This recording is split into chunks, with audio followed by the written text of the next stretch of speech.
किसी भी प्रगतिशील समाज के लिए शिक्षा एक बहुत ही महत्वपूर्ण रोल प्ले करता है। पर क्या होगा जब शिक्षा को बिजनेस के ही आधार पर सिर्फ देखा जाने लगेगा।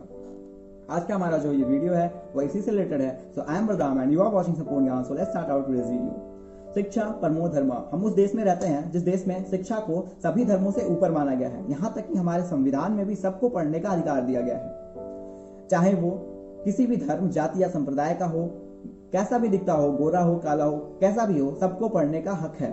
पर आज के समय में जब कोरोना महामारी फैली तब हम सबने यह देखा कि एजुकेशन आज के समय में सिर्फ बिजनेस बन के रह गया है। जितने भी प्राइवेट स्कूल, प्राइवेट कॉलेज हैं, उन्होंने फीस के नाम पर किस प्रकार से पेरेंट्स को तंग किया है। बहुत सारे प्राइवेट स्कूल्स और कॉलेजों ने ट्यूशन फीस के अलावा भी बहुत सारे फीस लिए हैं, जैसे library charges, transport charges, parking charges and etceteras. जबकि जितने भी राज्य सरकारें और हाई कोर्ट्स हैं, सबका ये आदेश था कि प्राइवेट स्कूल्स और कॉलेज ट्यूशन फीस के अलावा और कोई भी फीस चार्ज नहीं करेंगे। पर क्या ये सच्चाई है? क्या स्कूल्स और कॉलेज ऐसा किया है? जवाब है नहीं। अगर हम उत्तर प्रदेश का उदाहरण लें तो उत्तर प्रदेश में गवर्नमेंट के तरफ से प्राइवेट स्कूल 8 से 9% हर साल अपना फीस बढ़ा सकते हैं। पर सरकार ने कोरोना महामारी के चलते यह निर्णय लिया कि प्राइवेट स्कूल्स और कॉलेज यह फीस नहीं बढ़ाएंगे। पर क्या वाकई में ऐसा हुआ है? जवाब है नहीं।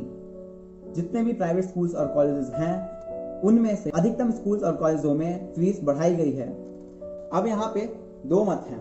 पहला मत पेरेंट्स का।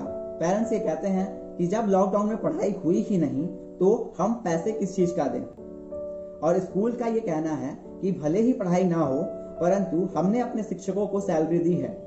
तो जब मैंने इस विषय में थोड़ी रिसर्च की तब मुझे जाके यह पता चला कि जितने भी ये प्राइवेट स्कूल्स और कॉलेजेस हैं, इन्होंने अपने शिक्षकों को पूरी सैलरी नहीं दी।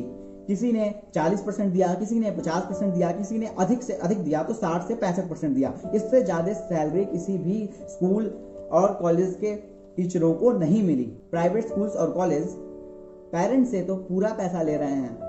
अगर कोई गार्जियन पैसे देने में असमर्थ है तो उसके बच्चों को ये स्कूल्स उनकी ऑनलाइन क्लासेस बंद कर दे रहे हैं। क्या ऐसा करना चाहिए स्कूलों को? इससे हमें क्या पता चलता है? इससे हमें यही दिखता है कि शिक्षा आज के समय में सिर्फ बिजनेस बन के रह गई है। जब पेरेंट्स स्कूल से थक हार गए तब उन्होंने हाई कोर्ट में इसके खिलाफ याचिका दायर की और प्राइवेट स्कूल द्वारा फीस ना लेने की मांग की, परंतु हाई कोर्ट ने याचिका खारिज कर दिया। उसने कहा कि स्कूल्स को सिर्फ और सिर्फ ट्यूशन फीस ही लेना चाहिए। पर जब इसके खिलाफ सुप्रीम कोर्ट में याचिका दायर की गई तब सुप्रीम कोर्ट ने इस याचिका की सुनवाई से इनकार करते हुए कहा कि अलग अलग राज्यों की स्थितियां अलग अलग हैं।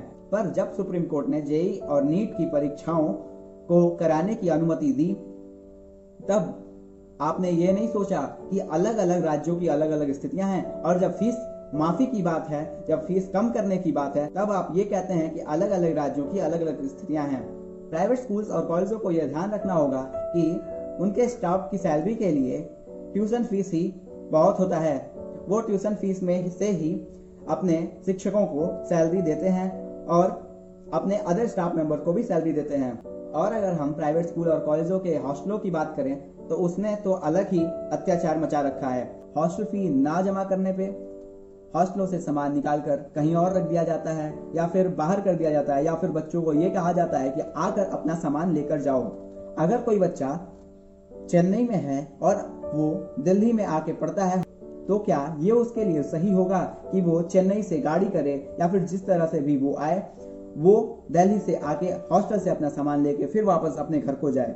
क्या ऐसा करना सही होगा? क्या इससे उस बच्चे के जान का खतरा नहीं है? क्योंकि कोरोना तो हर जगह फैला हुआ है, क्या पता किस तरह से हो जाए। मेरी राय में स्कूल और कॉलेजों को ऐसा समझना चाहिए कि पेरेंट्स और बच्चे किस मनोस्थिति से गुजर रहे हैं, और अगर कोई बच्चा फीस देने में असमर्थ है तो उसे ऑनलाइन क्लासेस से वंचित ना किया जाए। मानता हूँ स्कूल और कॉलेजों को अपने टीचर्स को सैलरी देनी होती है, अपने और भी बाकी जो मेंबर्स होते हैं उनको सैलरी देनी होती है। सो उसके लिए मेरे हिसाब से जो ट्यूशन फीस है वो बहुत है। सो अंत में आपके क्या विचार हैं? क्या स्कूल्स और कॉलेजों को ऐसी अपनी मनमानी करनी चाहिए? क्या उन्हें यह ध्यान नहीं रखना चाहिए कि उनका स्टूडेंट किस प्रकार से फीस जमा कर रहा है? और आपको क्या लगता है कि शिक्षा इस समय सिर्फ बिजनेस बन के रह गई है या नहीं? Thanks for watching this video. आपका बहुत बहुत धन्यवाद।